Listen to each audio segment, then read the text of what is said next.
Kobe Bryant once had a wish to die young and be immortalized like Tupac Shakur. I'll go and break it down for you guys. Let's get it. I'm built for it, nigga.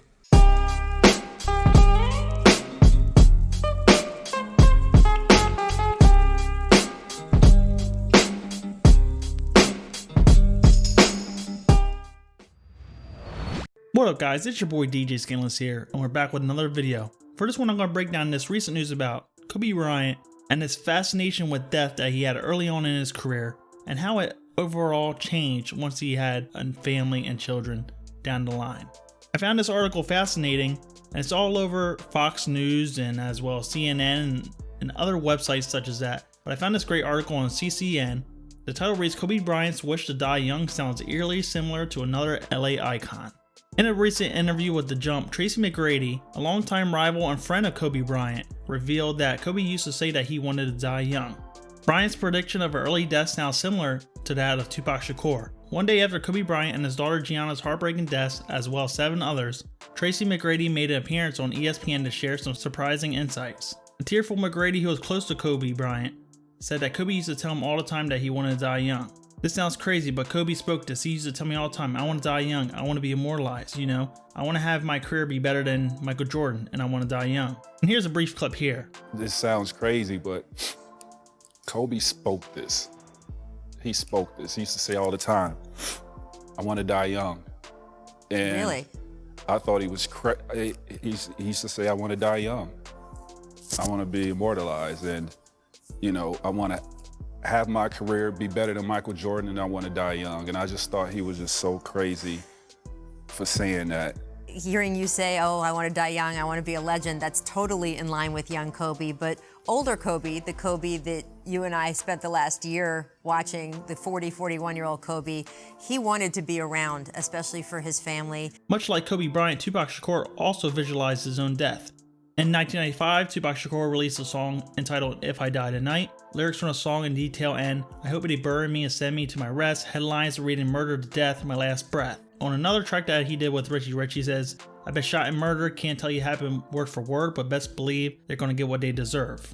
Then released a couple days after his passing was his I Ain't Mad At You video, which he wrapped in a white suit, basically appearing as if he was an angel from heaven. And then also in 2016, a top US journalist has told for the first time how he interviewed the Harlem-born rapper as he laid in a hospital bed after being shot in 1994.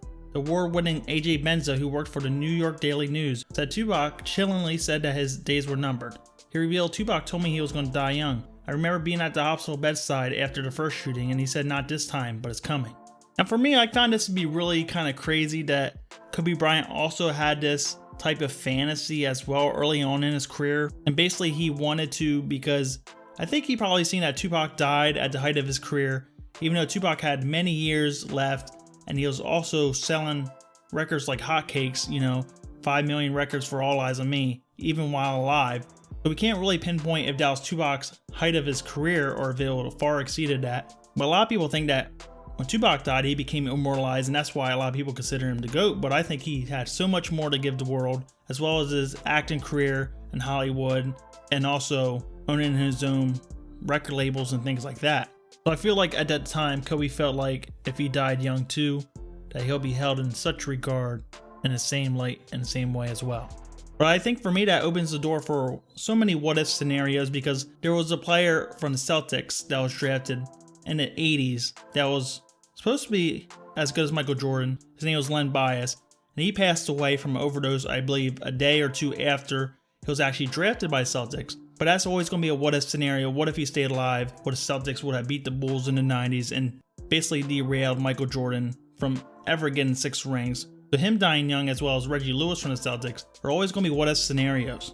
So if Kobe Bryant would have died at 27 or 30, we would still be having that what-if scenario. If he stayed alive, how many titles he would have won, if he would have exceeded Michael Jordan. So I can see in that regard that he wanted that at one time. But I think the overall reason why I wanted to cover this, because it's more evident now that as he got older and he had children, that the fantasy of dying young changed, and he found more reason to live for, and he found basically a new passion in life, and now it's more being there for his family and watching his family grow and become the people that they want to be. So he went from early on in his career being all about really himself, his accolades, his titles. He would always get the comparison that if he's better than Michael Jordan or not. So I felt like he really had to live up to that when playing, because everybody would always compare his playing style to Michael Jordan. And everyone would always bring up the title difference, how many rings each other has. But once he started having family, I feel like those rewards and accolades and stats became secondary.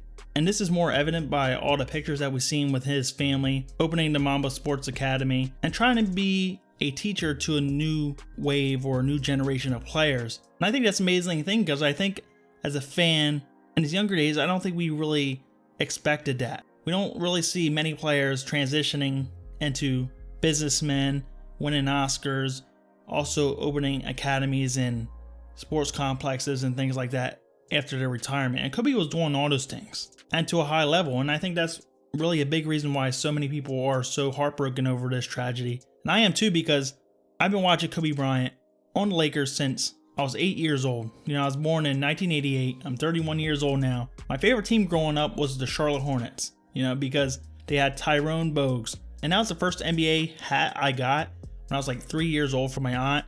And, I just loved him because Tyrone Bogues, Muggsy Bogues, was very relatable because he was short. It seemed like a young kid playing in the grown man's league. So he was very relatable, and I loved their colors, and that was my favorite team. And obviously, Kobe Bryant got drafted by them and then traded to the Lakers. But at that time, I didn't really understand the draft and trades or anything like that. But it's kind of ironic because the Charlotte Hornets ended up moving the team to New Orleans, and that's when I started hating the team, because I followed them because they're the Charlotte Hornets. And once you move them away, it's like you're disrespecting and pissing on that geographic location, that place, So I felt like that was a big slap in the face, so I started searching for a new team, and my favorite player in the league was Kobe Bryant at that time, so I became an instant Lakers fan, and I followed him ever since I was 8 years old, 9 years old, and he was just really a larger-than-life superstar. A lot of people a little bit older than me, and some people my age will say, well, Michael Jordan was the better player, he has more rings, but they don't really understand that Kobe Bryant, for my generation, maybe a little bit younger, that's all they ever known, or that's all they ever seen. For me, I didn't get to see Michael Jordan's whole career. I was born in 88, so I missed the beginning of his career. And by the time 96, 97, 98 came around, we weren't really watching much basketball. We didn't have cable. We didn't have NBA ticket or anything like that. We didn't have streaming services back then. So it's harder to watch games back then. So I feel like I missed out on a lot of Michael Jordan's games. But by the time Kobe and Shaq were together and dominating, that's when we were able to get cable and have the internet and watch online and things like that. So when people compare Michael Jordan to Kobe and they say Michael Jordan's better, I think it's a bit unfair because they don't realize that not everybody got to watch Michael Jordan play. Some people only got to see Kobe, or they only got to see Michael Jordan from the Wizards. So when I say Kobe Bryant's like the Michael Jordan of my generation or of our generation, that's what that means. So it's been really hard for me to make content last couple days because honestly, he was my favorite player of all time. And it's just so shocking, and I would never have expected anything like this to happen. And it's even more heartbreaking for me that 7 others were lost, as well as his daughter, which has so much potential in the world. She was already doing his fadeaway jump shots and looking like a young Kobe from the 90s, And I feel like she had the whole world in her hands, and she would have taken female basketball to an all new level with Kobe right behind her and getting more male involvement in the sport because it's Kobe and his daughter. So I feel like we got robbed that. So on a certain level, I think that Kobe didn't need to die young, in his 20s or 30s like he wanted to be immortalized, because I feel like he already proved how great he was by playing out his whole career. And what's really crazy to me is Kobe thought that dying young would immortalize him. But all his achievements, all his accolades, being a great father, doing great things for the community, fulfilling 200 Make-A-Wish wishes, I think forever immortalized him far beyond what he ever expected, and far beyond what he thought was possible without having to die young. So guys, what does Kobe mean to you? He was a great father, had incredible amounts of talent, insane work ethic, and just a devoted, hardworking man. I think that's really missed in basketball. We don't see a lot of people with his killer instinct mentality, as well as his devotion and passion for the game as well. And I was one of those day one Kobe fans, Any type of video game, I would pick Kobe and the Lakers all the time. Anytime I would play 4-on-4 or 5-on-5 at the youth center in my neighborhood, we would always say who we were athlete-wise, and I would always pick Kobe Bryant. because he was my favorite player. And the same with tossing paper in the trash can or some socks in the laundry bin. Everybody would just scream out, Kobe, Kobe, Kobe, all the time. But I think if there's a good thing that comes out of this, I feel like hopefully more young kids are more exposed to Kobe's career and they want to look more into his life, his interviews, study his game, because it's so easy for some athletes to get lost in translation once they get retired, because not every game is fully accessible on the internet yet. But hopefully more kids get more invested into studying him and his life and actually learn from it, because Kobe went through so many trials and tribulations, but he always put forth the effort and tried to be there for his family and do everything he possibly could to keep his family together. And that's one thing I'll always respect about him. And even though he had $500 to $800 million, he still always put family first. So yeah, young Kobe, he wanted to die young and be bigger than Michael Jordan. But as years went on, he found something else to live for. And now it's his family. So guys, if you don't have nothing to live for now, just keep on, keep trying, be patient. You might find something to live for sooner than you think. Anyways guys, drop your comments below. This is DJ Skandalous signing out. Peace out.